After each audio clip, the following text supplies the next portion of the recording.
السلام علیکم dear students, میں ہوں محمد عارف اور آپ دیکھ رہے ہیں میرا یوٹیوب چینل عارف دا ایجوکیٹر۔ ڈیئر اسٹوڈینٹس، میرے چینل کو سبسکرائب کیجئے، لائک کیجئے اور نوٹیفیکیشن والے بیل آئیکن کو ضرور پریس کیجئے تاکہ آنے والی میری ہر ویڈیو سب سے پہلے آپ تک پہنچے۔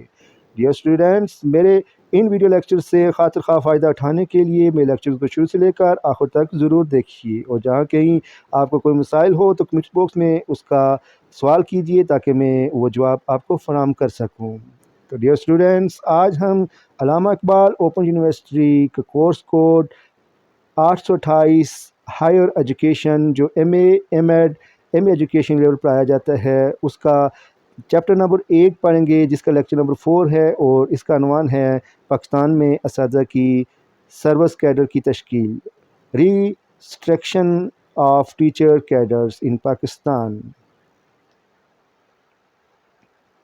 بسم اللہ الرحمن الرحیم، آئیے ہم اپنا سبق شروع کرتے ہیں۔ اساتذہ کے سروس کیڈر کی ارسل نو تشکیل۔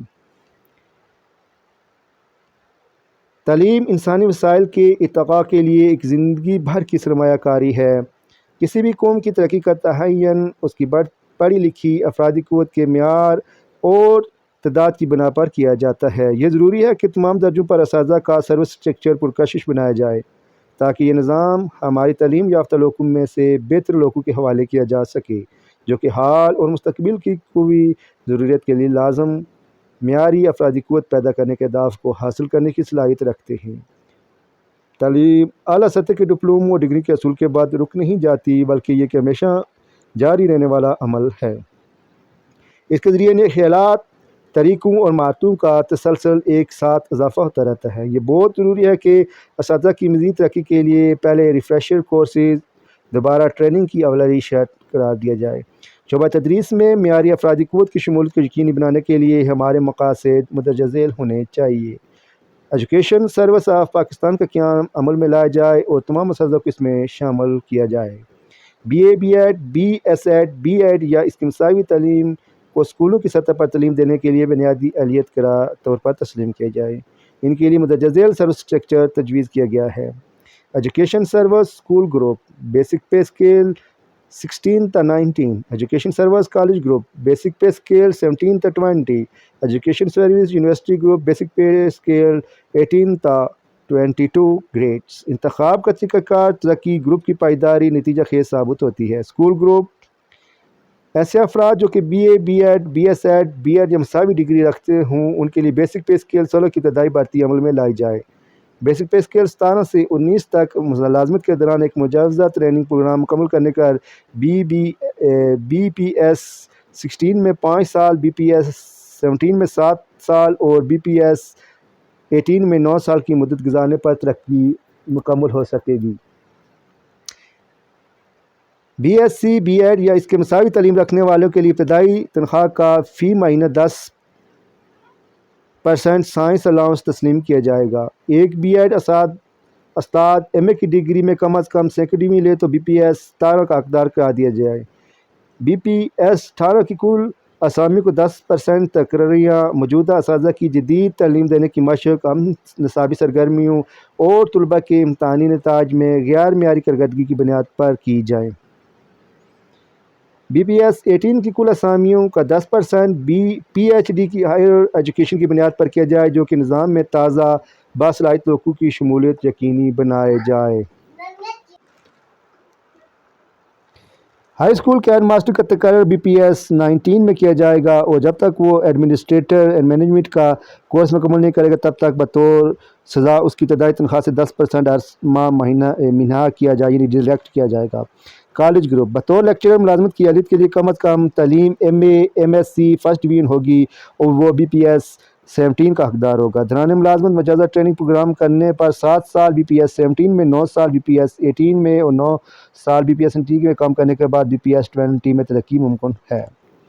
بایولوجی، کیمسٹری، ریاضی پڑھانے والے اساتذہ کے لیے ان کی ابتدائی تنخواہ کا فی مہینہ 15% سائنس الاؤنس تسلیم کیا جائے گا۔ ایک دوران ملازمت ایم فل کی ڈگری حاصل کرنے والے استاد کے لیے اپنے اسکل میں 2 قبل از وقت اضافی ترقیوں کا حقدار قرار دیا جائے گا، جبکہ ایم فل کی ڈگری کے حامل شخص کو براہ راست بھرتی کیے جانے پر وہ 4 ماہ قبل از وقت اضافی ترقیوں کا حقدار قرار پائے گا۔ بی پی ایس 18 اور بی پی ایس 19 کو 15% اسامیوں کی ملازمت کرنے والے اساتذہ کی طلباء کے امتحانی نتائج کو جانچنے، تحقیقات کی اشاعت، تعلیم دینے کے لیے جدید طریقوں، ہم نصابی سرگرمیوں، عاملانہ مواد کی اشاعت میں غیر معمولی کارکردگی بنا پر انتخاب کے ذریعے یہ کیا جائے گا۔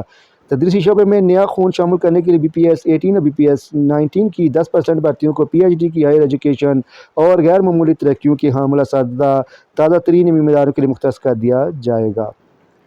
بی پی ایس 19 کی 5% اسامی پر پی ایچ ڈی کے تازہ ترین امیدواروں کے لیے کھول دی جائے گی، جو کہ 8 تحقیقی اشاعتیں اور 5 سالہ تدریسی تجربہ رکھتے ہوں۔ ڈگری کالجز کے پرنسپلوں کو بی پی ایس 20 میں بھرتی کیا جائے گا اور جب تک وہ ایڈمنسٹریٹر مینجمنٹ کا کورس مکمل نہیں کرتے تب تک بطور سزا ان کی تنخواہ 10% ہر ماہ منہا کر لیا جائے گا۔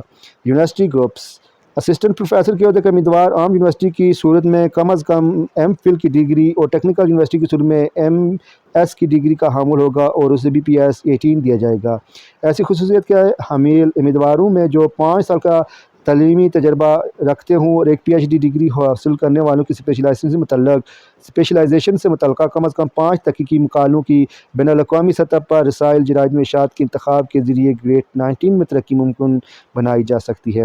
ایک پی ایچ ڈی جس کی اسپیشلائزیشن سے متعلق کم از کم 8 تحقیقی اشاعتیں بین الاقوامی سطح کے رسائل جرائد میں شائع ہو چکی ان کا تازہ ترین امیدوار پڑھانے کا تجربہ 5 سال رکھنے والے امیدوار بی پی ایس 19 کی مختلف ملاحظوں کا اہل قرار پائے گا۔ ایسوسی ایٹ پروفیسر بننے کے بعد اس کی اسپیشلائزیشن کے دائرہ کار میں 8 تحقیقی مقالوں کے شائع ہونے پر بی پی ایس 20 میں ترقی ممکن ہو سکے گی۔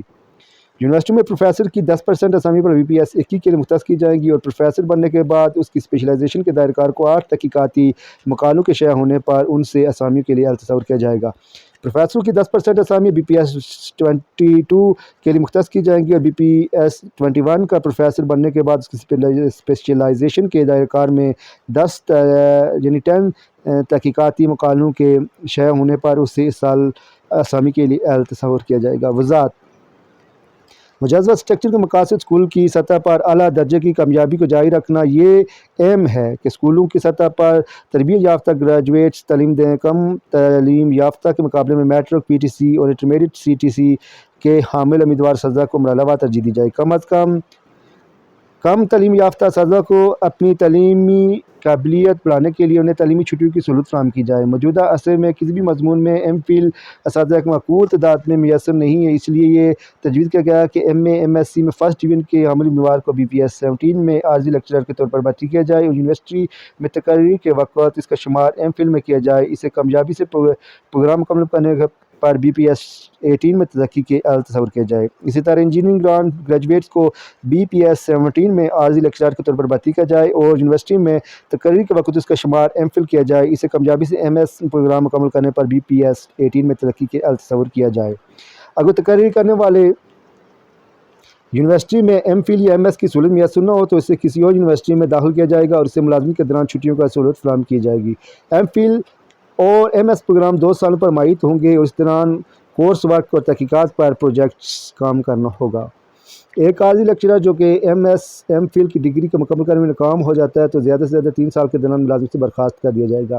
ایک لیکچرر کے لیے کم از کم تعلیم ایم فل تجویز کی گئی ہے۔ یہ لازم ہے کہ یونیورسٹی کی استعداد بڑھانے جائے تاکہ ایم فل پروگرام کا اجرا کیا جائے۔ ہر یونیورسٹی خاص طور پر ان مضمون میں مطلوبہ استعداد رکھنے والے جن میں جہاں قابل افراد کی قوت کمی ہے، مزید 2 پر تقسیم ایم فل پروگرام کا اجرا یونیورسٹی میں تعارف کروائے جائیں گے اور دیگر جامعات کا منتخب شعبہ جات ایک نئے نظام میں متوازن منتقلی کو یقینی بنائے جو 2 حصوں پر مشتمل ہو۔ ایم فل پروگرام کی دستیابی سائنس، ٹیکنیکل مضامین اور ایسے مضامین کے لیے قابل اطلاق بنائی جائے جن میں قابل افراد کی قوت کی کمی ہے۔ ایک لیکچرر کی پی ایچ ڈی پروگرام کا حصہ بننے کے لیے خاص طور پر سائنس مضامین میں خواہ اس کی اپنی یونیورسٹی یا پاکستان کی کسی بھی یونیورسٹی سے ایم فل مکمل کرنے پر پروگرام کی حوصلہ افزائی کرنی چاہیے۔ اگر اس کی اپنی یونیورسٹی کے علاوہ کسی دوسری داخل مل جاتا ہے تو اس دوران ملازمت چھٹی مہیا کی جائے گی اور فیلوشپ ملے گی جس کی مدت 4 سال سے زائد نہ ہوگی۔ اس بات کو یقینی بنانے کے لیے کہ ایم فل اور پی ایچ ڈی پروگرام تقابلی جائزے کے معیاروں کے مقابل ہیں یا نہیں، اس مقصد کو یونیورسٹی گرانٹ کمیشن کے ذریعے مناسب ادارہ تشکیل دی جائے گی۔ ایک ایسا آدمی جسے پاکستان ہی سائنس مضامین میں پی ایچ ڈی کی ڈگری حاصل کر رکھی ہو، ڈاکٹریٹ کے بعد کی تعلیم بیرون ملک بھیجا جائے گا۔ اس کی اسپیشلائزیشن کے مضامین میں غیر بصارت کے حصول کے لیے اس طرح کی سہولت پاکستان میں میسر نہیں ہے۔ اگر ایک ہائر ایجوکیشن کا عمل استاد نچلے درجے کے لیے یا جس کے لیے اس کا تقرر کیا گیا اپنی خدمات کو ترجیح دیتا ہے تو اس کی حیثیت کے مطابق تنخواہ دی جانی چاہیے۔ سروس کمیشن کا قیام۔ اسکول کی سطح پر service commission at school level. اساتذہ کی بھرتی کا عمل ڈویژن کی سطح پر عمل میں لا جاتا ہے اور ڈویژن کی سطح پر قائم کردہ ایک سروس کمیشن کے ذریعے تسلیم کیا جانا چاہیے۔ کمیشن کی ترتیب مندرجہ ذیل مطابق ہونی چاہیے: چیئرمین، رکن پھر سیکرٹری۔ اب دیکھتے ہیں کہ چیئرمین اس کا کون ہوتا ہے؟ حاضر سروس ماہر تعلیم جو متعدد علوم اتوا کا بھی ماہر ہو، جسے صوبائی وزیر تعلیم کی جانب سے نامزد کیا جائے۔ رکن ایک حاضر سروس جج، پھر دوسرا رکن وہ پرنسپل ٹریننگ کالج یا ادارے کا ہو۔ رکن divisional director school, secretary director school یا لحاظ ہوتا کمیشن کا دفتر ضرور سامان مہیا کرے گا۔ کالج سطح پر service commission at college level. College سطح پر بھرتی کے لیے جو کمیشن قائم کیا جائے وہ جیل ہوگا، اس میں بھی ایک چیئرمین ہے جو ہائی کورٹ کا حاضر سروس یا ریٹائر جج ہوگا، پھر رکن ہوگا وہ ممتاز ماہر کی تعلیم ہوگا، پھر ممبر سیکرٹری ہوگا جو ڈائریکٹر پبلک انسٹرکشن یعنی ڈی پی آئی یا لحاظ ہوتا صوبائی کی طرف سے ہوگا۔ اسی طرح پھر یونیورسٹیوں کے اساتذہ کی پیشہ ورانہ نشوونما، professional advancement of university teacher. یونیورسٹیوں میں ایک تعلیمی عہد حاصل کرنے کے لیے تحقیقاتی طریقہ کار میں برتری اور قابل اولویت شرائط تصور کی جاتی ہے۔ بدقسمتی سے قابل افراد کی قوت کی کمی اور ہماری جامعات میں سہولت کی کمی کی وجہ سے یونیورسٹی سٹاف میں حقیقی اہل افراد کی بھرتی کو یقینی بنانا ممکن نہیں۔ اگرچہ ایک اعلیٰ تعلیم پیش رفت ہے کہ جامعات میں M Phil P H D programmes کے لیے بہتر افرادی قوت کی فراہمی کے ساتھ مقامی سہولیات میں اضافے کے لیے کوشش کی گئی ہے اور وظیفے اور تحقیق کی روایت کو بھی فروغ دیا گیا ہے، اس حوالے سے مندرجہ ذیل اقدامات کی تجویز کی گئی ہے۔ یونیورسٹی میں بطور لیکچر بھرتی کے لیے کم از کم تعلیم ایم فل یا پی ایچ ڈی ہونی چاہیے۔ ایک ایسا شخص جو M A, M S C first class degree یا اس کے مساوی تعلیم حاصل کر چکا ہے کا تقرر بطور لیکچرر کیا جائے۔ 5 سال معاہدے کی بنیاد M Phil P H D کی سطح پر اس کی تقرری کردہ یونیورسٹی میں داخل کیا جائے گا۔ بھرتی کے لیے لیکچرر کا قبل از وقت تعارفی پروگرام یونیورسٹی گرانٹ کمیشن کی جانب سے اور اسے اپنی تقرری کے پہلے 2 سالوں کے درمیان تسلی بخش طور پر کام کر لینا چاہیے۔ ایم فل پروگرام سے بے حد تسلی بخش مکمل طور پر اسے ایک باقاعدہ لیکچرر شمار کر لیا جائے گا۔ ایک ایسا آدمی جو 5 سال کے معاہدے کے دوران اپنی پی ایچ ڈی پروگرام مکمل کرتا ہے اسے اسسٹنٹ پروفیسر شمار کر لیا جائے گا۔ ایم فل پروگرام کم از کم 2 سالوں کے عرصے پر معیت ہوگا، اس دوران کورس ورک تحقیقاتی کام کرنا ہوگا۔ پی ایچ ڈی پروگرام کم از کم 3 سالوں کے عرصے پر معیت ہوگا، اس دوران اسے کورس ورک اور ایک معقول تحقیقاتی کام کرنا ہوگا۔ ایم فل اور پی ایچ ڈی کے امیدواروں کے لیے ایک یکساں طریقہ کار ترتیب دیا جائے گا۔ ایک ایسا آدمی جس نے پاکستان سے پی ایچ ڈی کی اور ڈگری حاصل کر رکھی ہو، اس کی اسپیشلائزیشن کے لیے مضمون میں غیر بصارت کے حصول کے لیے سے ترجیحاً ڈاکٹریٹ کے بعد کی تعلیم بیرون ملک بھیجا جائے گا۔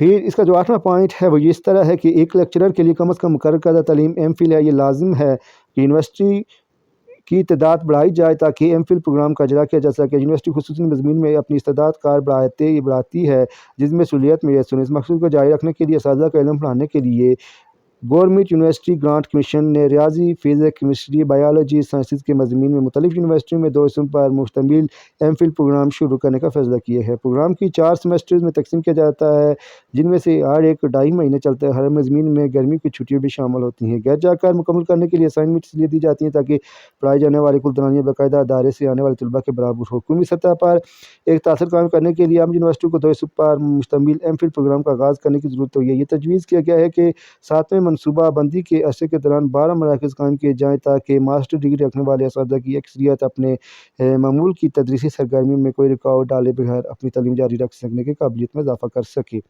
ایک ایسا استاد جسے M Phil P H D کے لیے منتخب کیا گیا اس کی یونیورسٹی کے علاوہ کسی اور میں بطور کل وقتی طالب علم دوران ملازمت چھٹیوں پر تصور کیا جائے گا۔ اس کی عام تنخواہ کے علاوہ 1000 روپے فی مہینہ ایم فل کی ریسرچ فیلوشپ کے لیے اور 1500 روپے فی مہینہ پی ایچ ڈی پروگرام کے لیے دیے جائیں گے۔ ایم فل فیلوشپ سے زیادہ 3 سال، پی ایچ ڈی فیلو 4 سال کے لیے قابل قبول ہوں گے۔ مندرجہ بالا کی دستیابی کا اطلاق نیچرل سائنسز، ٹیکنیکل مضامین اور ایسے مضمون پر ہوگا جن میں قابل افراد کی قوت کی کمی ہو۔ وزارت سائنس ٹیکنالوجی نے ثبوت پار پاکستانی کے لیے بڑھتے ہوئے سائنسی مضامین میں ٹریننگ کی اضافی سہولیت میں یہ کی ہے۔ یونیورسٹی میں sciences, social sciences, human rights میں اعلیٰ معیار کی افرادی قوت کی شامل کرنے کے لیے اسی طرح کی سہولت فراہم کی جائیں گی۔ یہ تجویز کیا گیا ہے کہ 7ویں منصوبہ بندی کے عرصے کے دوران بیسک سائنسز میں 400 وظائف اور سوشل سائنسز اور ہیومینٹیز میں کل 200 وظائف فراہم کیے جائیں گے۔ اساتذہ کے تبادلے کا پروگرام اور جز وقتی پروفیسرشپ۔ دنیا کے تمام ترقی یافتہ ممالک میں مختلف یونیورسٹیوں میں حکومتی اداروں خصوصاً ریسرچ اینڈ ڈیولپمنٹ کے شعبوں میں مابین اساتذہ اور علماء کی ایک معقول تعداد کا تبادلہ ہوتا ہے۔ پاکستان میں خصوصاً سائنس اور ٹیکنالوجی کے مضمون میں کم افرادی قوت کی وجہ سے اساتذہ اور سائنس کے مضامین میں تشکیل دیے گئے تبادلے کے منصوبوں پر عمل درآمد کی بہت ضرورت ہے۔ نئی قائم شدہ نجی یونیورسٹیاں اعلیٰ معیار کی تربیت یافتہ اساتذہ کی بھرتی کی مشکل خیال کرتی ہیں، جبکہ پرانی یونیورسٹیاں بیرونی فوائد کے لالچ کی وجہ سے اپنے تربیت یافتہ اساتذہ کی مسلسل کمی کا شکار رہتی ہیں۔ اگرچہ کچھ یونیورسٹیاں تحقیقاتی اداروں، حکومت اور صنعتوں میں اعلیٰ درجے کے ماہرین اور قابل افراد کی ایک واضح تعداد میسر ہے، اگر یونیورسٹیاں انہیں لیکچر دینے، تحقیقات کا انعقاد کرانے اور طلباء کو رہنمائی دینے کے لیے دعوت دیں تو ان کی مہارتوں اور تجربات سے فائدہ اٹھایا جا سکتے ہیں۔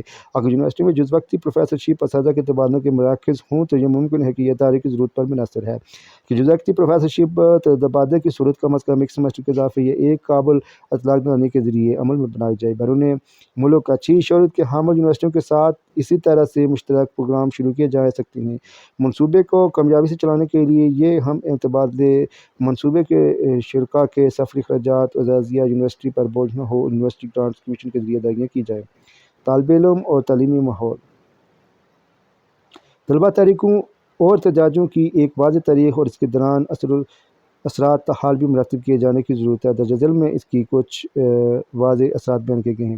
طلبہ کے احتجاجی روش ایک عقل مندانہ سماجی تعمیر کو مفلوج کرتی ہے۔ تفریقاتی علاقائی گروپس تعلیمی سرگرمی کو نقصان پہنچاتے ہیں۔ مطلب کرنے کے لیے یونیورسٹی کے ماحول کو اعلیٰ سے تیار رکھنا ہوتا ہے۔ تعلیمی نظام میں ہنگامہ آرائی خصوصاً یونیورسٹی کی سطح پر طلبہ کی نشو و نما میں رکاوٹ کا سبب بنتی ہے۔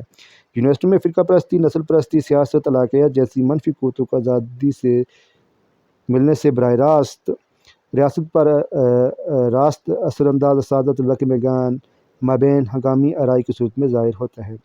غیر نصابی کھیلوں کی سرگرمیوں کا مکمل تعطل ذہن اور جسم کی صحت مندانہ نشو و نما کو روک دیتا ہے۔ کسی کو کوئی غرض نہیں کہ یونیورسٹیوں میں کیا ہو رہا ہے۔ اجتماعی طلبہ کے گروپس اپنی اسی دھونس اور دھمکیوں کی روش پر عمل پیرا ہوں کہ کوئی ایک فائدہ نہیں بلکہ متعدد اقسام کے فائدے حاصل کر چکے ہوتے ہیں۔ ہائر ایجوکیشن کا ادارہ ان طلبہ کی تحریکوں پر قابو نہیں پا سکتے۔ ان تحریکوں کی وجہ سے تعلیم کا نظام داغدار ہو چکا ہے۔ اس فساد کا نتیجہ والدین کے لیے ذہنی معاشی مشکلات کی صورت میں نکلتا ہے۔ ہماری قوم جو پہلے ہی جاہلیت، معاشی پسماندگی جیسے مسائل میں گھری ہوئی ہے، اسے ایک بڑا دھچکا لگ چکا ہے۔ صدیوں پرانی دلیل ہے کہ طلبہ یونینز تحقیق قیادت کی فراہمی کے بجائے صرف تشدد کی تربیت اور اسلامی اقدار کو مکمل طور پر نظر انداز کرنے کا سبب بنتی ہے، جسے پھیلاؤ کا اقرار کچھ گروپ کرتے ہیں۔ اس مسئلے کا حل یہ ہے کہ مختلف تفریقاتی، نسلی، سیاسی، علاقائی گروپوں کو نا اتفاقی سے درگزر کرنا چاہیے۔ تمام گروپس کو ایک دوسرے کے خوش آمدید کہنا چاہیے تاکہ مسائل پر بات کی جا سکے، باہمی گفتگو کے ذریعے حل نکالے جا سکتے ہیں۔ تعلیمی اداروں کی انتظامیہ کی جانب سے تشدد کی صورت برداشت نہیں کیا جائے گا، کیونکہ جیسے ہی یہ وقوع پذیر ہوتا ہے تو یہ طاقت کے ایک نہ ختم ہونے والے سلسلے کو فروغ دیتا ہے۔ طلباء کو مثبت سرگرمی مشغول رکھنے کے لیے کچھ مثبت اقدامات کی ضرورت ہوتی ہے۔ اس حوالے سے درجہ ذیل پروگرام تشکیل دیے جاتے ہیں۔ مختلف مضامین سے متعلقہ سوسائٹیوں کے قیام کی حوصلہ افزائی کی جائے۔ ریاضی، فزکس، کیمسٹری، دیگر سائنسی مضامین بشمول آرٹس مضامین پر مبنی ذہانت کے مقابلے کروائے جائیں۔ دیگر یونیورسٹی اداروں کے ساتھ اشتراک کو بروقار لایا جائے۔ ذہنی جستجو میں اضافے کے لیے گرمیوں اور سردیوں کی چھٹیوں کا استعمال کیا جائے۔ سرکاری ٹیلنٹ ہنٹ پروگرام میں طلباء کی شرکت یقینی بنائی جائے۔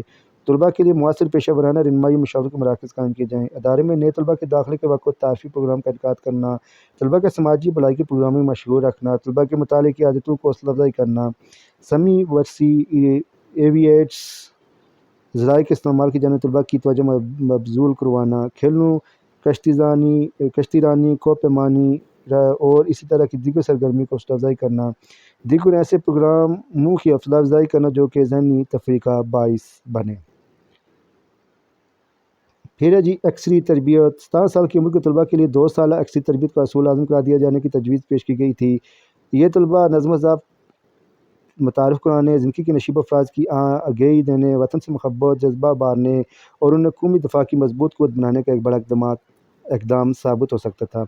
ماضی میں ہم نے اس طرح نظریے کو اہمیت نہیں دی کیونکہ خدشہ تھا کہ نوجوان اس ایکسری تربیت کا استعمال معاشرے میں پرتشدد کارروائیوں کی صورت میں کریں گے، لیکن یہ تربیت بہت زیادہ فائدے کی عامل ہے۔ طلبات میں ایکسری نسلی نرسنگ اور ابتدائی طبی امداد کے حاصل کر سکتی ہیں۔ دراجاتی رہنمائی مشاورات خصوصاً پیشہ ورانہ رہنمائی کیریئر کونسلنگ کے شعبوں کا ہمارے کالجز اور یونیورسٹی میں کوئی وجود نہیں ہے۔ تعلیمی اداروں میں طلباء کے وسائل پر مبنی موضوعات پر تحقیق کرنا مکمل طور پر ناپید ہو چکا ہے۔ تعلیمی ملازمت کے مابین بڑھتے ہوئے رابط لنکیج کی وجہ سے اس پیشہ ورانہ رہنمائی کیریئر کونسلنگ کو نہایت ہی اہم قرار دیا جاتا ہے۔ اس سے نوجوانوں کو روزگار کے مواقع حاصل کرنے اور خود کو مطلوبہ ملازمت کے لیے تیار کرنے کا موقع مل جاتا ہے۔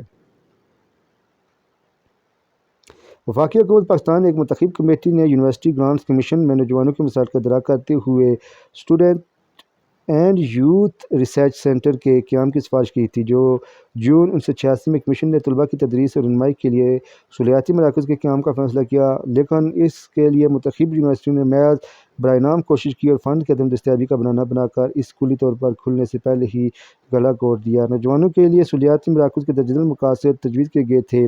اس میں جو پہلے نمبر پر اداروں میں داخل تمام طلباء کو ان کے تعلیمی اور ذاتی وسائل کے حوالے سے رہنمائی اور مشاورت فراہم کرنا تھا۔ دوسرا جو تھا طلباء کو اپنی پیشہ ورانہ منصوبہ بندی کی نصیحت کرنا اور متعدد معلومات اور رہنمائی مہیا کرنا، انفرادی رابطوں اور دیگر گروہی معلومات گروپ اسٹڈیز کے ذریعے محنتی ان تک طلباء کی شناخت کرنا، سیاسی غیر اخلاقی اور غیر اسلامی ملکی دفاع کے خلاف نظریات رکھنے والے سماجی اخلاقی اور معاشی طور پر زوال پذیر طلباء کی شناخت کرنا، نوجوانوں کا زندگی کی جانب مثبت طرز فکر اور سماج کو تبدیل کرنے کے لیے ایک مثالی پرجوش رویہ تشکیل دینا اور اداروں کی تدریسی کارکردگیوں کے حوالے سے والدین کے دائرہ اساتذہ کے تدریسی طلباء سے برتنے جانے والے تجربہ کرنا، نئے داخلوں کے مواقع پر طلباء کے لیے تعارفی تقریب کا انعقاد کرنا تھا۔ تو ڈیئر اسٹوڈنٹس، یہ تھا آج کا ہمارا لیکچر جو اختتام پذیر ہوا۔ امید کرتا ہوں کہ آپ اس سے خاطر فائدہ حاصل کریں گے۔ اگر آپ کو یہ لیکچر پسند آیا تو میرے چینل کو سبسکرائب کیجئے، لائک کیجئے، اسے شیئر کیجئے اپنے فرینڈ اور فیملی کے ساتھ۔ وما توفیقی الا باللہ۔ السلام علیکم، خدا حافظ۔